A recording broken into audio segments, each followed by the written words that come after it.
오늘 하나님께서 우리에게 주시는 말씀은 디모데전서 1장 1절에서 2절의 말씀입니다. 디모데전서 1장 1절과 2절의 말씀, 제가 가진 성경으로는 신약성경 337쪽인데요. 함께 보겠습니다. 디모데전서 1장 1절과 2절의 말씀 화면에도 나옵니다. 같이 봅니다. 우리 구주 하나님과 우리의 소망이신 그리스도 예수의 명령을 따라 그리스도 예수의 사도 된 바울은 믿음 안에서 참 아들 된 디모데에게 편지하노니 하나님 아버지와 그리스도 예수 우리 주께로부터 은혜와 긍휼과 평강이 내게 있을지어다. 아멘.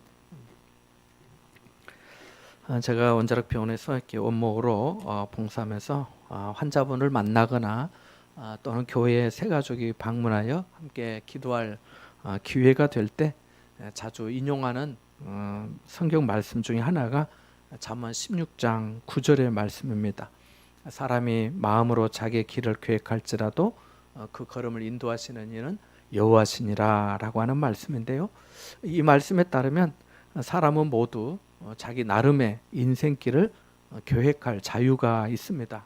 문제는 그러다 보니 인생이 자기 마음 먹은 대로 다 될 것처럼 스스로 또 자존하는 존재인 양 착각한다는 겁니다. 그러나 성경은 인생이 우리 마음대로 되지 않고 하나님의 인도하시는 대로 된다고 또 우리에게 말씀해 줍니다. 어떤 사람은 자기의 길을 계획하고 그대로 이루어 주시기를 간구하면서 그것을 믿음의 의뢰 혹은 믿음의 의존이라고 말하기도 합니다. 그 뜻이 다 틀렸다고 할 수는 없지요. 하지만 그것이 때로 신실한 의존이 아니라 고집일 수도 있습니다. 자신을 향한 하나님의 뜻이 이루어지기보다는 자기의 계획이 성취되기를 바라는 마음으로 똘똘 뭉쳐 있다면 말입니다. 그런 상태로 있다가 일이 틀어지면 하나님, 내게 계획할 자유가 있으면 뭐합니까? 결국 제가 계획하지 않은 길로 인도하셨잖아요 라고 하면서 따지고 항변하고 대드는 경우도 있거든요. 소통이 되지 않으면 고통이 되고 소통이 되면 형통하게 됩니다. 하나님과의 관계도 마찬가지지요. 하나님은 우리와 늘 소통하기를 원하십니다. 우리와 화목하기를 원하셔서 하나님이 독생자 예수님을 십자가에 화목제물로 내주신 거지요. 그래서 요한일서 4장 10절에 사랑은 여기 있으니 우리가 하나님을 사랑한 것이 아니요 하나님이 우리를 사랑하사 우리 죄를 속하기 위하여 화목제물로 그 아들을 보내셨음이라고 말씀하지요. 저의 지나온 삶을 돌아보면 나의 계획보다 하나님의 인도하심을 따르는 훈련을 많이 한 시간으로 생각이 됩니다. 고등학교를 졸업하고 농사를 5년 가까이 지었는데 그때는 정말 농사일이 끝도 없고 쉴 새도 없었지만 지나고 보니까 그때 젖소 먹일 풀을 베면서 구슬땀을 흘렸던 일들이 또는 겨울에 그 숙성된 그 옥수수 사일로에서 코를 찌르는 아주 고약한 냄새도 불구하고 거기 안에서 기도했던 시간이 참 좋았던 기억으로 남아있기 때문입니다. 신학교를 졸업하고 전도사 생활과 목사가 되어서 목회하면서 또 저의 계획이 있었습니다. 하지만 그러한 계획에는 항상 긴장과 불안이 동반되었습니다. 그러나 어느덧 걸어온 길 위에 드러난 삶을 보면 여기까지 도와주신 그 에베네셀의 하나님을 찬양하지 않을 수가 없습니다. 여전히 나는 부족하기 짝이 없는 사람이지만 나를 도우시는 주님의 손길이 있었고 또 주님의 인도하심이 더욱 또렷해진 것을 배우고 있기 때문입니다. 나의 가는 길 주님 인도하시네. 그는 보이지 않아도 날 위해 일하시네. 주 나의 인도자 항상 함께 하시네. 상하랑과 긍휼을 베푸시며 인도하시네 라고 하는 찬양의 가사가 나의 고백이 되기 때문입니다. 지난 주일까지 우리는 예수님께서 제자들에게 그리고 오늘 우리에게 친히 가르쳐 주신 주님의 기도, 주의 기도, 또 주기도문에 대해 함께 배웠습니다. 오늘부터는 여러분과 함께 디모데전서의 말씀을 배우고자 합니다. 잘 아시다시피 디모데전서와 후서 그리고 디도서는 사도 바울이 디모데와 디도에게 개인적으로 쓴 서신으로 알려져 있습니다. 서신이지만 단순한 서신이 아니라 교회를 목회하는 디모데와 디도에게 쓴 목회 서신으로 알려져 있습니다. 디모데 전후서와 디도서가 처음부터 목회 서신으로 분류된 것은 아니고요. 18세기 중엽부터 그렇게 되었습니다. 이 중에서 디도서의 말씀은 몇 개월 전에 주일 예배 시간에 생각해 보았지요. 지금부터는 얼마의 시간이 될지 모르지만 성령께서 제게 주신 은혜를 따라서 여러분과 함께 디모데 전서의 말씀을 함께 배우고자 합니다. 성경은 바울과 디모데의 관계에 대해 우리에게 은혜롭고 유익한 내용을 굉장히 많이 증언하고 있는데요. 우선 바울과 디모데의 만남이 어떻게 시작되었는지, 디모데의 집안은 어떤 집안이었는지 배경을 알면 좋을 것 같습니다. 그것은 은혜였고 반전이며 우리에게도 귀한 영적 성장과 훌륭한 도전과 귀감이 되기 때문입니다. 디모데의 이름의 뜻은 하나님을 공경하는 자, 하나님을 영화롭게 하는 자라고 하는 뜻입니다. 성경에서 디모데라고 하는 이름이 처음 등장한 것은 사도행전 16장입니다. 거기에 보면 사도 바울이 제2차 개척 전도 여행을 할 때 더베와 루스드라에 들리게 됩니다. 학자들은 바울이 루스드라에서 디모데를 만난 것으로 보는데요. 루스드라는 현재 튀르키예, 터키지요. 터키 남동쪽에 위치했던 작은 도시로 아주 평온이 많은 곳으로 알려져 있습니다. 디모데라고 하는 이름이 16장 사도행전 16장 1절에 처음 등장하는데요. 단순히 이름만 나온 것이 아니고 이렇게 소개를 합니다. 디모데라 하는 제자가 있으니, 디모데라 하는 사람이 있으니라고 말하지 않고 디모데라 하는 제자가 있으니라고 나옵니다. 그러니까 그가 이미 그리스도의 제자로서의 삶을 살고 있었다는 겁니다. 성경은요, 아무에게나 제자라고 하는 단어를 붙이지 않거든요.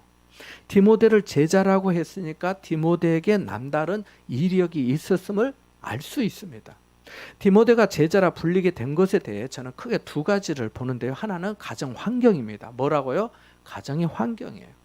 성경은 디모데의 아버지는 헬라인이고 어머니는 믿는 유대 여자라고 말씀하거든요.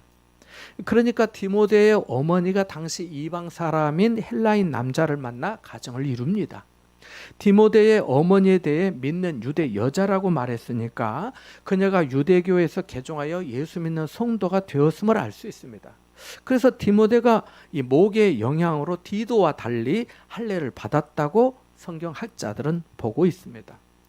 디모데는 어려서부터 성경을 배웠고 거짓이 없는 믿음을 가진 사람이었습니다. 디모데 후서 1장 5절에 보면 내 속에 거짓이 없는 믿음이 있음을 생각함이라. 이 믿음은 먼저 네 외조모 로이스와 네 어머니 유니게 속에 있더니 네 속에 있는 줄을 확신하노라고 말씀하고, 디모데후서 3장 16절에도 어려서부터 성경을 내가 알았나니 라고 말씀하고 있거든요. 그러니까 디모데는 외할머니 로이스와 어머니 유니게로부터 어려서부터 성경의 말씀을 듣고 배우고 그러면서 거짓이 없는 순전한 믿음을 가지게 되었던 것이죠. 얼마나 중요한 겁니까? 그죠?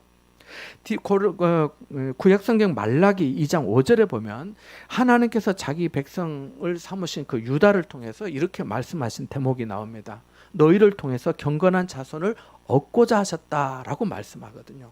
그러니까 한 아이가 신실한 엄마와 그 사랑 속에서 거짓이 없는 믿음의 가정에서 경건하게 양육이 된다고 하는 것은 놀라운 은혜이죠. 제가 이전에 부목사로 또는 은혜교회를 섬기면서 개척해서 섬기면서 교우들의 가정을 신방하다 안타까웠던 일들 중에 하나가 뭐냐면요, 자녀가 어려서는 신앙생활을 잘했는데 크면서 교회를 멀리하기 시작하였고 지금까지 방황하고 있으니 기도해 달라는 말씀을 들을 때였습니다. 제가 자녀가 언제부터 교회를 그렇게 멀리하게 되었습니까? 라고 물으면 많은 경우 고등학교 들어가면서 대학 가야 하니까 그렇게 됐다고 말씀하셨습니다. 아마 여러분도 자녀를 키우시면서 신앙이냐 공부냐 하는 비슷한 과정이 있으셨을 겁니다. 문제는 대학 들어가서 신앙생활을 다시 잘하면 좋은데 그렇지 못한 경우가 많습니다. 공부 스트레스에서 벗어나고 대학에서 동아리 활동이나 사회생활을 시작하면서 자녀가 기대와 다른 모습으로 반응하기 때문에 성도님들이 자녀가 믿음 생활 다시 하도록 기도 부탁을 하곤 하셨습니다. 어떤 자녀는 선한 목자이신 주님 품으로 돌아왔지만 그렇지 못한 자녀는 부모의 기도 제목이 계속 되곤 하였습니다. 성경이 디모데라는 제자가 있으니라고 말한 두 번째 이유는 바울이 1차 개척 전도 여행 때 디모데와 만나서 예수 그리스도의 복음에 대해 깊은 사귐이 있었기에 제자라는 단어까지 붙여 기록한 것이라고 봅니다. 디모데의 고향이 루스드라인데 사도행전 14장에 보면, 그러니까 디모데의 이름은 16장에 먼저 나오긴 하지만은 그 루스드라고 하는 그 지역에 대해서 사도행전 14장에 언급이 되는데요. 바울이 이 루스드라를 방문한 기록이 나오거든요. 여기서 선천적으로 발을 쓰지 못해 걷지 못하고 걸어본 적이 없는 사람을 만나게 됩니다. 그런데 그가 바울의 말을 경청하였습니다. 바울이 가만히 이렇게 보니까 비록 장애가 있긴 있지만은 구원받을 만한 믿음이 있어 보였습니다. 그래서 그 사람에게 내 발로 일어서라 라고 하였더니 일어나 걷게 되었습니다. 주님께서 바울을 통해 역사하신 것이지요. 놀라운 역사의 사람들은 바울과 바나바를 신으로 생각하고 두 사람에게 제사까지 하려고 했습니다.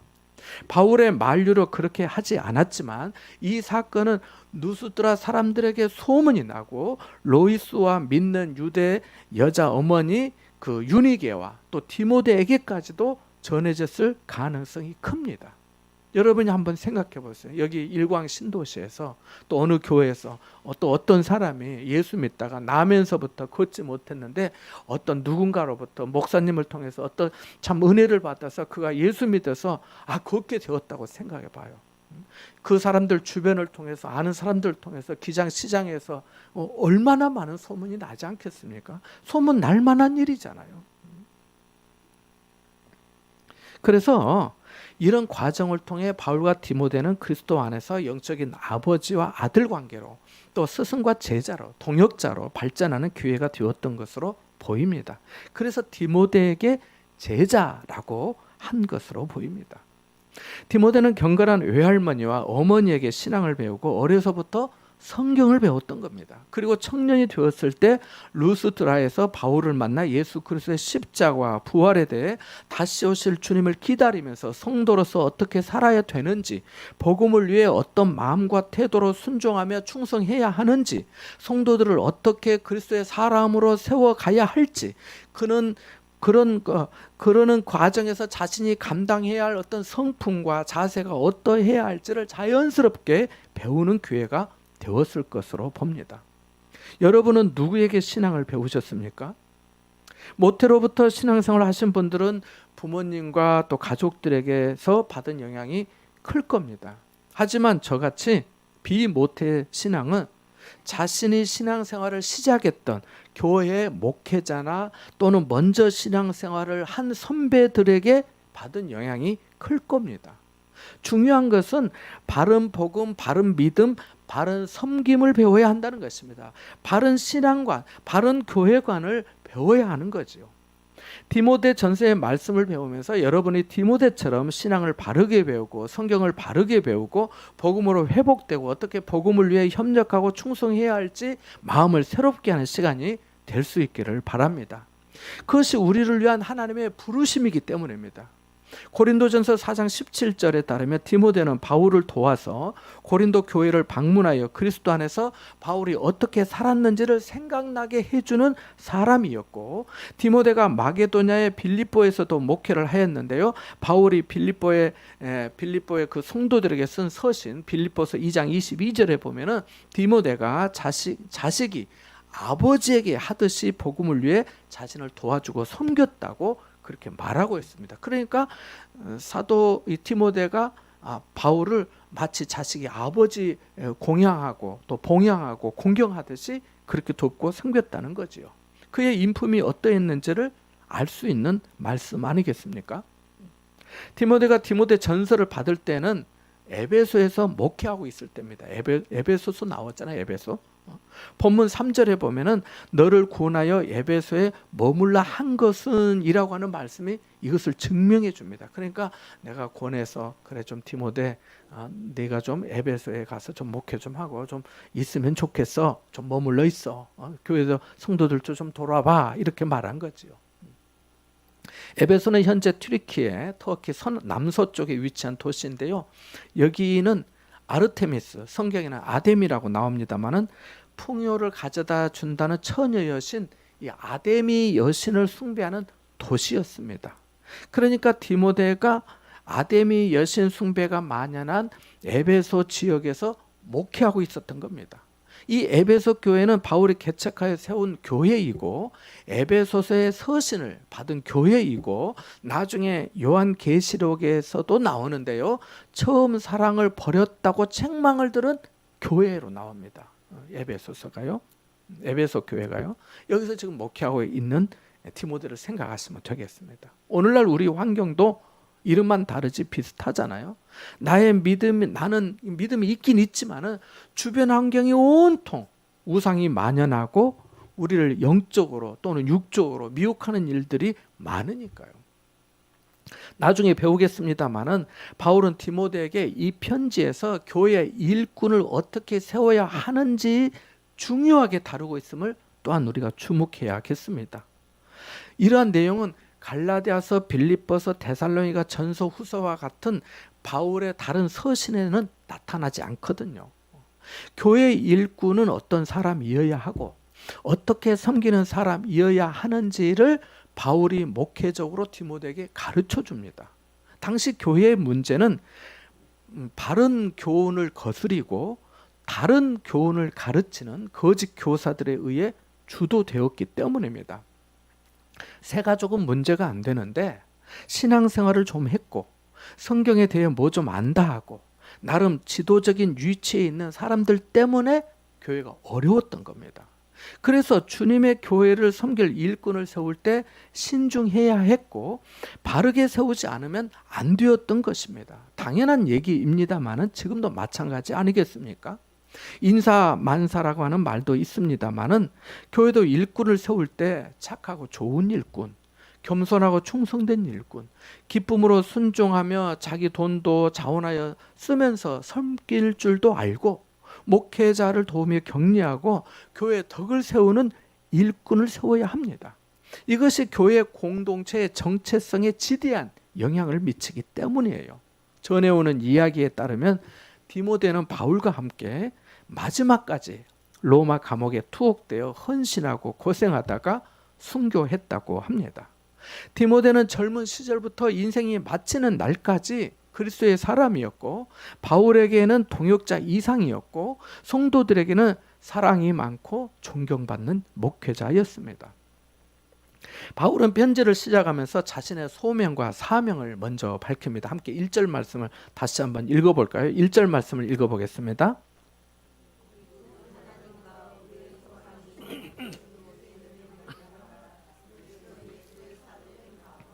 아멘.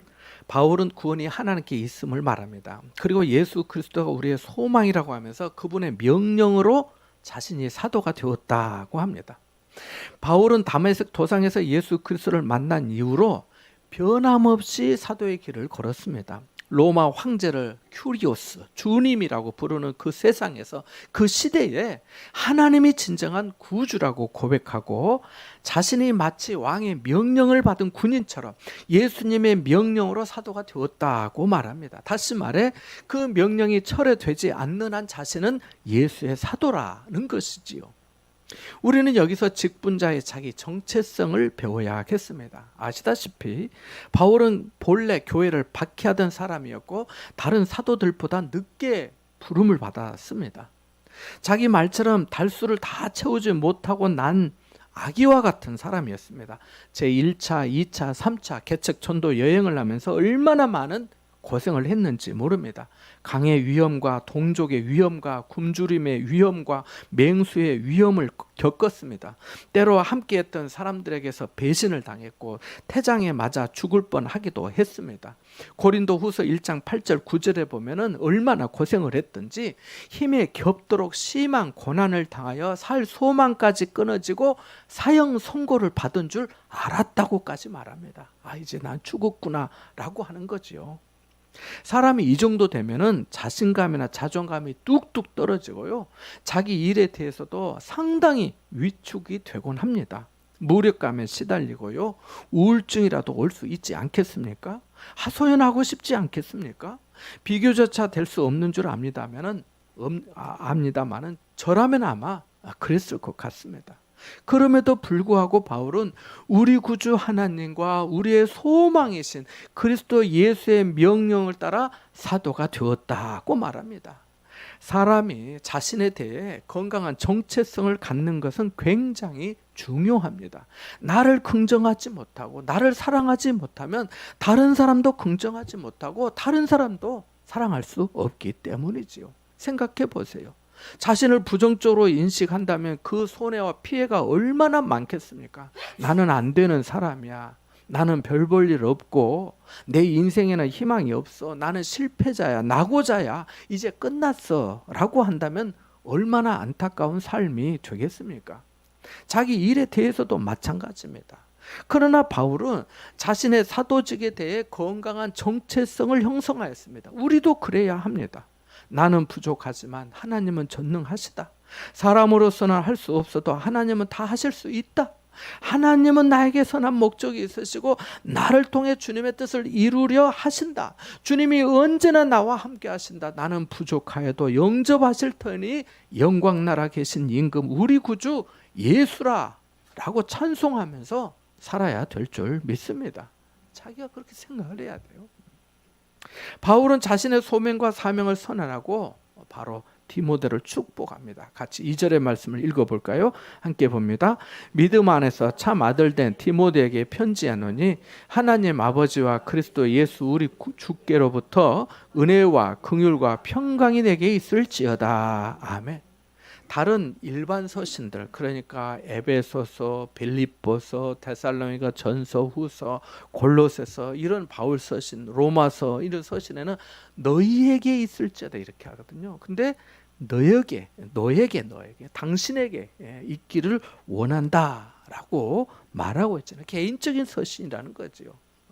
여기에 믿음 안에서 참 아들 된 디모데라고 말하는데요. 이 2절 말씀을 밑줄을 그어 놓으시면 좋겠습니다. 여기 참이라고 하는 단어는 출생이 순수한이라는 말에서 파생된 말로 특히 합법적인 혼인 관계에서 태어난 사람에 대해 사용되는 단어입니다. 그러니까 바울에게 있어서 디모데가 합법적인 아들과 같은 존재라는 거예요. 그래서 고린도전서 4장 17절에 사랑하고 신실한 아들 디모데를 너희에게 보내었으니라고 말씀하고 있습니다. 참 아들이라고 했는데 어떻게 아들이 되었다고 합니까? 믿음 안에서 되었다고 합니다. 믿음 안에서. 믿음 안에서라고 하는 말은 헬라어로 엠피스테이라고 말하는데요. 믿음으로써라고 하는 뜻입니다. 믿음으로써. 믿음 안에서가 믿음으로써. 그러니까 믿음으로써 참 아들 된 디모데가 되었다는 말이죠. 이 말이 무슨 뜻일까요?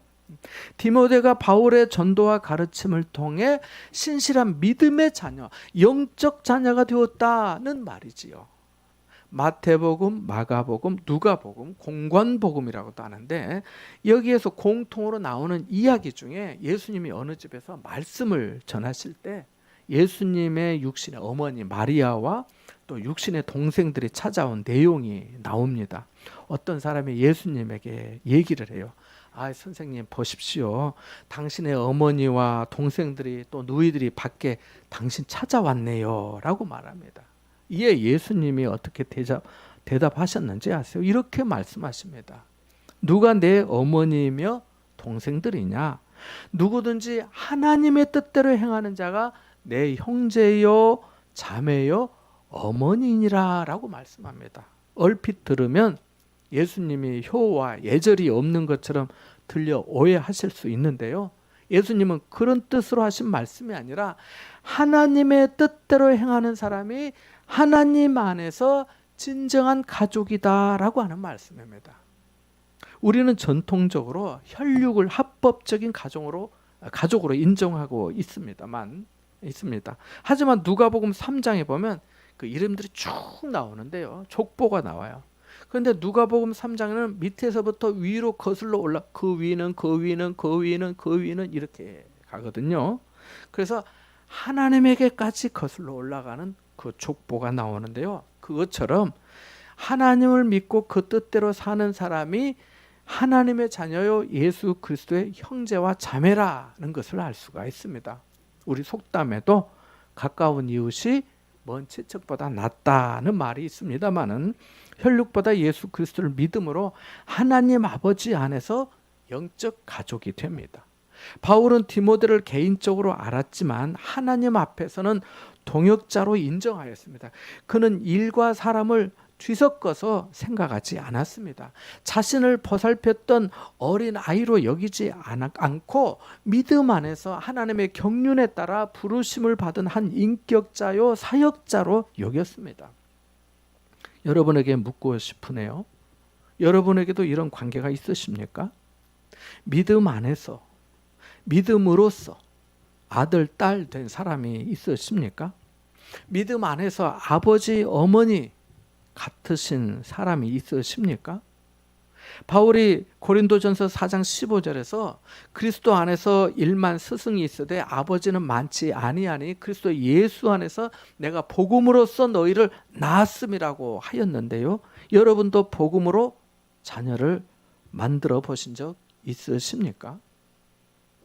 만들어 보시지 않겠습니까? 그러려면 아버지 같은, 어머니 같은 사랑과 인내와 희생이 많이 필요할 것입니다. 시간이 걸리고요. 수고로움이 있겠지만 이보다 더 보람있고 감사한 일도 없지 않겠습니까? 이 일이 가장 귀하고 보람있고 은혜로운 일이 될 줄 믿습니다. 자, 그럼 바울이 믿음 안에서 참 아들 된 디모데에게 한 축복은 무엇일까요? 내가 사랑하는 자식에게 해줄 수 있는 최고의 축복이 여기 있습니다.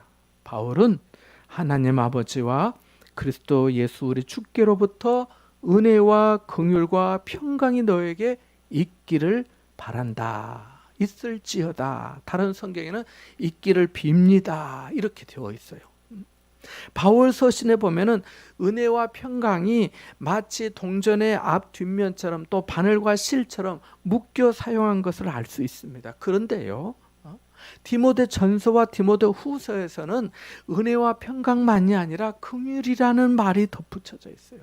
은혜는 뭡니까? 카리스라고 하는데요. 자격이 없는 자에게 베풀어 주시는 풍성한 호의를 의미합니다. 하나님이 값없이 주신 구원의 선물을 말하지요. 너희가 은혜로 말미암아 구원을 얻었나니 이렇게 말하잖아요. 은혜예요. 평강은 뭔가? 평강은 죄인이 하나님에게 받은 은혜의 결과로 누리는 내적인 평화를 의미합니다. 그러니까 은혜 없는 평화가 없고 평화 없는 은혜는 없는 거죠. 그리고 여기 긍휼이라고 하는 말은 엘레오스라고 히브리어로 말하는데요. 마땅히 받아야 형벌을 면제받는 것과 하나님께서 인간에게 한없이 베풀어 주시는 사랑과 위로를 의미합니다. 은혜와 긍휼과 평강은 모든 인간에게 필수적인 은혜입니다. 은혜 아니면 살아갈 수가 없고요. 긍휼하심 아니면 주님 앞에 나아갈 수 없고요. 주님의 평강이 아니면 불안과 두려움에 떨 수밖에 없기 때문입니다. 은혜와 긍휼과 평강에는 하나님의 무한하신 사랑과 관대하심과 돌보심이 내포되어 있으며 이것을 받은 사람들은 주위 환경에 구애되지 않고 내 영혼 그 깊은 데서 맑은 가락이 울려난다고 하는 그 찬송가의 가사처럼 영혼의 평화를 누리게 됩니다. 여러분도 자녀들에게 은혜와 긍휼과 평강이 있기를 항상 축복해 주시기를 바랍니다. 사랑하는 여러분, 현재 우리나라는 인구 감소로 여러 분야에서 위기가 감지되고 있는데요. 교회도 그렇습니다. 교단을 초월해서 한국교회 성도가 감소하고 있어요. 이 문제를 타개하기 위해 해야 할 일이 많겠지만 가장 확실한 대안이 먼저 우리 자신의 소명과 사명을 다시 확인하는 것이라고 생각합니다. 건강한 정체성을 형성하도록 성령의 도우심을 우리가 구해야겠습니다. 다음으로 믿음 안에서 믿음으로써 참 아들된 성도를 입양하고 말씀으로 양육하는 일도 필요하다고 믿습니다. 이 일을 우리가 멈추지 말고 계속해야 할 것입니다. 바울은 디모데가 있어서 감사하고 좋지 않았겠습니까? 디모데도 바울이 있어서 기쁘고 감사했지 않았겠습니까? 서로 믿고 의지가 되고 믿음 안에서 위로와 힘이 되었을 것입니다. 우리도 하나님 앞에 이러한 마음이길 바랍니다. 각자의 소명과 사명을 점검하고 믿음으로 한 사람을 세우는 일에 여러분도 함께 동참해 주시기 바랍니다. 그리할 때 우리에게 더욱더 큰 하나님의 은혜와 영광이 나타날 줄 믿습니다. 이와 같은 은혜가 여러분과 함께 하시기를 축원합니다. 은혜와 긍휼과 평강이 여러분과 함께 하시기를 축원합니다. 잠시 말씀을 생각하면서 기도하겠습니다.